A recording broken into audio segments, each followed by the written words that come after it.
Randonneureuses, C'est deux potes de longue date qui cultivent leur amour pour la randonnée. et l'humour décalé. Ici, on vous partage toutes nos anecdotes de voyage Des conseils pour préparer vos meilleurs randos. et notre expérience de baroudeuse. Alors, ça dit wak?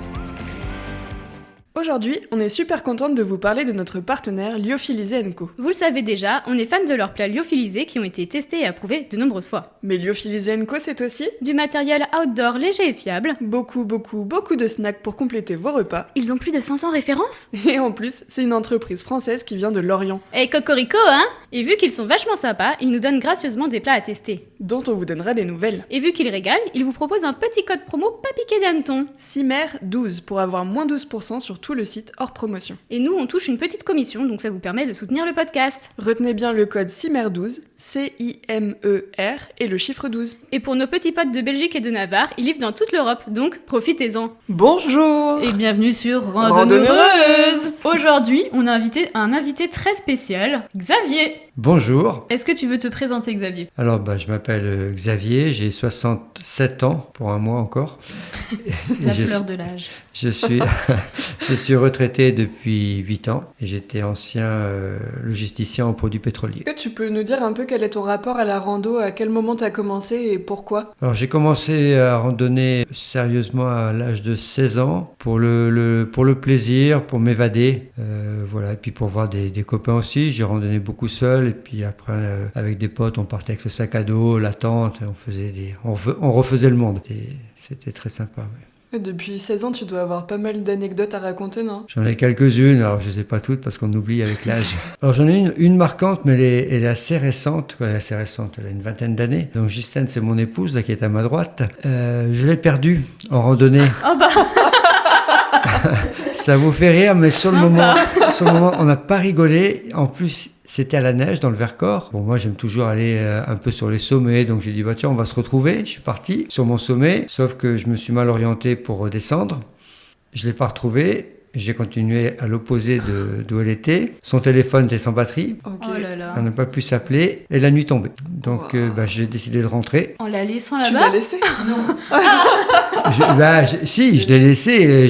J'ai dit, je vais rentrer et puis je vais appeler les secours si je la vois pas. Ah parce oui, que ok. Mais Ghislaine a eu la même idée. Elle a un bon sens de l'orientation parce qu'à l'époque, pas de téléphone, pas de GPS, pas de boussole. C'est moi qui avais tout. Sympa, hein? Voilà, elle a un bon sens d'orientation. On s'est retrouvés, mais franchement paniqués. Ouais, parce qu'on a mis plus de 4 heures pour ça. Dans la neige, la nuit, le froid. Ok. Voilà, ça fait partie des anecdotes un peu tristes, quoi, un peu terrifiantes, quoi. Et du coup, t'as bien voulu après continuer à randonner avec Xavier? Ghislaine dit oui. Elle lui dit, mais maintenant, elle a son téléphone à GPS. Elle a mis dans les poches. Chacun comme le ça. matériel. Elle c'est- me laisse pas partir, tout seul. Dans les anecdotes aussi, si vous en voulez une deuxième? Ah Ah bah oui, nous, nous on on est prend tout. Très Oui. friands d'anecdotes. J'en ai une où je marchais ici, là, du côté de Préfaille. Puis la marée était à peu près basse, et donc je marchais les pieds dans l'eau, mais juste parce que ça fait du bien aux pieds, mais il faisait pas très chaud, j'étais quand même habillé, et j'ai pas vu un trou d'eau. Et je suis tombé avec mon sac à dos dans le trou d'eau. Complètement mouillé, hein, des pieds à la tête. J'ai réussi à en sortir facilement. Alors j'ai dit, bon, j'avais des changes dans le sac, mais le plus gênant, c'est parce qu'il y avait du monde sur la plage. Voilà, fait un quoi. petit Donc, spectacle, quoi. il y en a qui rigolaient, moi un peu moins, mais voilà, ça c'était assez marrant. J'ai un bon souvenir aussi en randonnée avec un copain. On a fait le Ventoux. Donc on est Ah, parti sympa, ça. un matin, on avait fait toute la partie du Luberon. On est parti un matin pour voir le lever du soleil et on a eu de la chance. On avait le lever du soleil, le coucher de la lune et la vue sur le Mont Blanc. Et il y avait un autre randonneur qui était là, un Savoyard, qui est parti à peu près en même temps que nous. Le soir, on l'avait vu au camping, mais sans plus. Et arrivé là-haut, il avait du génépipe, il nous a offert le génépipe. Voilà. Un bon 6 heures du Savoyard. matin, ouais, un bon Savoyard. 6 heures du matin, ça pique un peu, mais c'était sympa. Ça t'a éveillé, remarque. Ouais. Bon, après, c'est vrai que j'en ai tenté plus. Une marrante, oui, on était toujours pareil avec mon pote. On fait Nantes-Clisson à pied, donc il y avait une 40aine de kilomètres. Donc on passe une bonne journée. Voilà, on aime bien marcher longtemps. Et puis on voit qu'on était juste pour le train, donc on court. À la fin, on court. On monte dans le train, sauf qu'il est parti de l'autre côté de Nantes. Donc 5 km plus loin, on est descendu, mais il n'y avait plus de train dans l'autre sens. Donc Vous on a avez dû fait comment? remonter À sur pied celles qui sont à pied. Ah non. Et après, voilà. Ça faisait une bonne journée quand même. Ça là. faisait une bonne journée, Tu on est m'étonnes. rentré tard, voilà. Ça. Et du coup, tu randonnes en France et aussi à l'étranger? Alors, on randonne surtout en France. Là, on part à l'étranger. Moi, je suis parti aussi en Écosse avec Stéphane, qui est mon meilleur pote de rando. Donc, mais peu l'étranger quand même. Peu. Ouais. Vous faites des grandes distances du coup? Parce que 40 km, c'est pas donné à tout Bah, le monde. pas avec clairement pas. Ghislaine, non. On fait des Ghislaine marches. a dit non avec son doigt. Non, on fait des marches raisonnables avec Ghislaine. Moi, je fais des grandes distances avec un copain qui aime ça aussi, quoi. Ok, et tu t'adaptes. Comment tu choisis tes amis de rando, du coup? Alors, il n'y a qu'un critère. Si tu aimes la longue distance, il n'y en a pas beaucoup. Ah oui, bon, c'est. T'en as pas C'est pas beaucoup, très tu choisis pas. Alors c'est marrant, ça fait partie des anecdotes aussi. Il y a une dizaine d'années, maintenant oui, ça fait 15 ans, j'avais divorcé, j'habitais un appartement à Saint-Nazaire et puis j'avais vendu pour emménager avec Ghislaine. Et la dernière randonnée que je fais, j'avais mon sac à dos, Stéphane c'était un voisin de l'étage du dessus et puis il me dit tu vas où là? Je dis je vais au Croisic à pied. Il me dit Ah ça oui. fait une belle distance. Je dis ouais mais j'aime ça. Il me dit écoute la prochaine fois que tu y vas j'essaierai bien. Puis il a essayé, la première fois il est revenu les pieds en sang, la deuxième fois on était à Saint-Brévin plus loin, à Pornic, les pieds en sang, puis il a aimé et puis on a continué comme ça quoi. Oh, c'est trop Voilà. bien. Après il faut bien s'entendre aussi Oui. parce que c'est longue distance, on discute, on part et même une fois ça c'est pareil, c'est en Alsace, une fois on a trouvé une chambre d'hôte, on trouve ce qu'on peut, hein, on regarde les prix aussi parce que l'itinérance coûte très cher. Ah oui. On est arrivé et je pense que les propriétaires attendaient un couple. Alors, on aurait pu être un couple, voilà, c'était pas inconcevable, mais c'est pas le cas. C'était une chambre avec des cœurs de partout, quoi. Ah, Donc on a bien rigolé et on s'est acheté une. Tout est allé dans sa chambre au cœur. Effectivement, il y avait toutes nos fringues. Ça devait être une choucroute ou un truc comme ça. Et la bouteille de blanc. Alors, on a tout rangé. Le lendemain, c'est tout très propre. Mais sur le coup, il a pu être surpris, quoi. Sa chambre au cœur, il s'est dit la prochaine fois, je retire les cœurs ou je ne veux plus aller randonneur, quoi. Il avait pas rajouté les pétales de rose, non? Si. Ah si. Si, t'avais quelques pétales avec le pot. Alors, c'est pas un pot pourri. Si, un pot Si, pourri. les pots pourris, ouais. Le pot pourri, ouais, avec des petits trucs partout. C'était des petites Ah. bougies, tout. Ah, ça m'aurait fait hurler de rire. Ça. romantique. nous, on a rigolé. Voilà. Et du coup, est-ce que tu randonnes avec une association ou Club. pas? Alors, La question qui fâche. On connaît la réponse Alors, à cette question. je connais Marion et Jeanne qui sont comme moi en licence unique Oui. maintenant. comité, Donc non, je ne l'amical. randonne pas en club pour plusieurs raisons. La première, j'aime pas le monde. J'aime pas randonner quand il y a trop de monde parce que on marche plus à son rythme, ça parle beaucoup, on peut pas s'arrêter quand on veut ou ne pas s'arrêter du tout. Donc le maximum, moi, c'est 3 à 4 personnes, voilà, Ouais. pour les randonnées. Au-delà, je suis pas à mon aise. Dernièrement, j'ai essayé les bâtons dynamiques Ah alors, c'était Ah. comment? en club. Donc les bâtons, c'est marrant. Le club, ça me fait pas rire. Bah, tu fais quand même partie d'une amicale. Oui. L'amicale des licences uniques. On est d'accord, on est bien d'accord. C'est une amicale où l'avantage, c'est qu'on se voit jamais. Il n'y a pas de pression sur l'amicale, quoi. C'est Non, ça, il c'est n'y a clair. aucune pression, non. Mais sinon, tu es ici pour un sujet en particulier, donc pour nous parler de la collecte. Donc, est-ce que tu peux nous dire ce que c'est la collecte, Xavier? Oui, je peux vous dire ce que c'est, oui. Alors, ça consiste à vérifier les traces en place, le balisage, la nature des revêtements, si c'est du bitume, des chemins, du caillou, des pierres, l'état des passerelles, des ponts piétons, des escaliers, la technicité du parcours, le patrimoine, Ok. les transports. Et aujourd'hui, on n'en est pas encore là, mais demain, je pense qu'on va aussi vérifier les hébergements Ah, ok. disponibles ou pas, oui. Ah, en fait, tu t'assures de la qualité des sentiers. On s'assure En de gros. la qualité des sentiers. Alors, ça fait un peu inspecteur des travaux finis, mais c'est ça, je veux dire, c'est pas une honte, parce que derrière, on vérifie aussi l'état du balisage, s'il est bien fait, on ne se perd pas, s'il correspond à la charte du balisage. Et là, c'est souvent une problématique, le débalisage. Voilà, donc on a tous ces points à vérifier. Et ça fait pas toujours plaisir quand vous dites à quelqu'un, écoute, ton balisage, il est pas conforme, il est pas très bien. Donc on retourne avec eux pour leur montrer ce qu'il faut faire. Parce que du coup, tous ces Ok. points de collecte, après, ils sont regroupés où et c'est pour qui, en fait? Alors, tous ces points de collecte la collecte sert à la création des topoguides et sert donc à tous les randonneurs, quels qu'ils soient, fédérés ou non. Quelqu'un qui prend un topoguide et Oui, mais veut quelqu'un de lambda. veut être sûr du tracé qu'il va employer, et donc ça sert à toutes ces personnes-là. Et tu nous disais que par exemple, si le balisage il est pas conforme, du coup, toi tu sais qui a balisé, donc tu vas aller voir pour leur dire qu'il faut refaire ou juste c'est pour l'année prochaine? Non, il n'y a pas d'année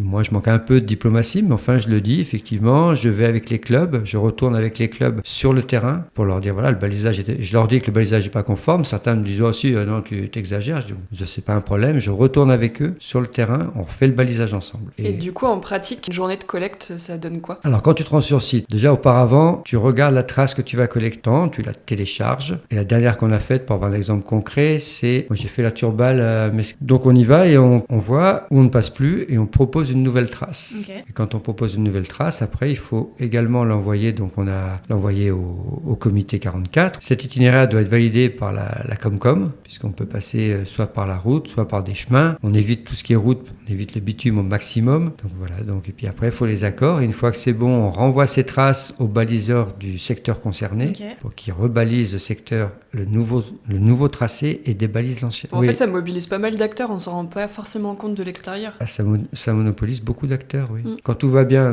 non, c'est bon. Mais quand tout va pas bien, oui, on peut être une dizaine d'acteurs sur une collecte, oui, facilement, oui. Et ça fait combien de temps que tu fais ça, toi, de la collecte? Bah, ça va faire maintenant 2018, ça fait 8 ans. 8 ans que je fais de la collecte. Et comment t'es venu à devenir collecteur? Enfin, ce que personne quasiment connaît, donc Le prérequis, même si c'est pas à 100% le cas, mais c'est d'être baliseur. Tu balises, au moins tu Et as tu l'œil comprends. pour savoir ce qui se T'as passe. l'œil, qui est pas bon, ouais. tu comprends ce que tu fais. Après le balisage, j'ai commencé en 2014 pour une retraite en 2018. C'était pour anticiper ma retraite. Ok. Je me voyais pas sans rien faire, mais je voulais plus travailler. Mhm.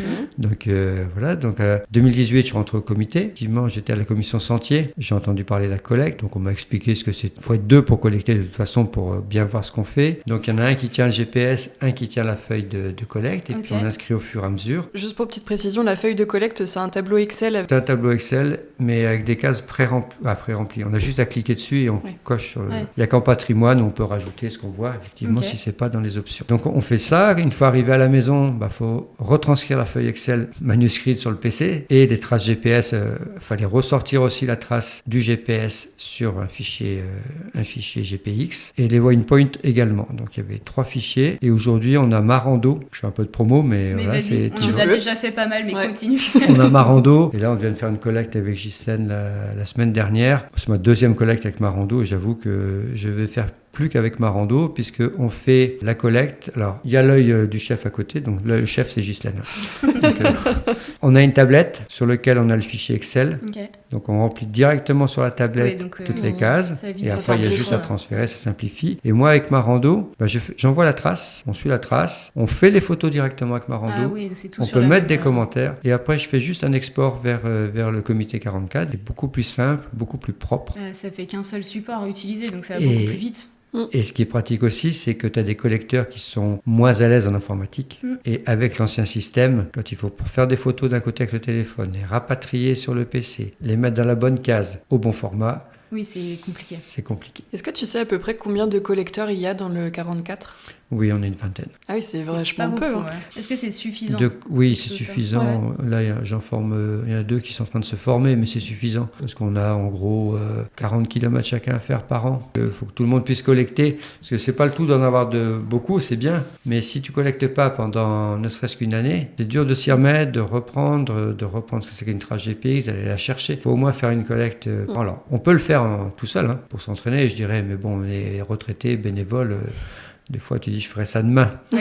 Et demain, c'est beaucoup plus tard. Oui, puis du coup, c'est une vingtaine de personnes qui sont formées, mais quand tu vas sur site, tu peux être accompagné d'un binôme qui est pas forcément formé. Bien sûr. Oui, c'est ça. Alors, c'est mieux quand même d'être formé à minima au balisage. À minima. Parce que si tu veux un bon œil, Et si jamais ça crée des envies parmi les auditeurs là, de devenir collecteur, comment est-ce que tu fais pour passer une formation? il faut être baliseur. Puis après, faire un stage de 2 jours sur Angers, qui est pris en charge par le comité. Donc là, c'est pas énorme. Ensuite, on ne lâche pas dans la nature comme ça. On part en binôme. L'idéal, c'est d'avoir un prérequis, c'est-à-dire de faire une collecte ou 2 avant de faire le stage pour voir si ça peut nous plaire ou pas. Pas la peine d'aller Oui, de se mettre dans des formations si dans ça des formations si plaît ça pas. sert à rien derrière. Ça fait perdre du temps, ça prend la place d'autres personnes qui voudraient le faire. Et puis après, si on est OK, oui, on y va, bien sûr. Et ensuite, on a fait 1 ou 2 collectes avant le stage. On fait une collecte accompagnée d'un plus ancien. Et puis après, on y va tout seul, hein, on Et essaye. du coup, tous les ans, c'est un peu comme les baliseurs, vous avez une réunion pour dire qui va faire quoi, ou Alors, chacun prend ses petits sentiers? Non, il n'y a personne qui prend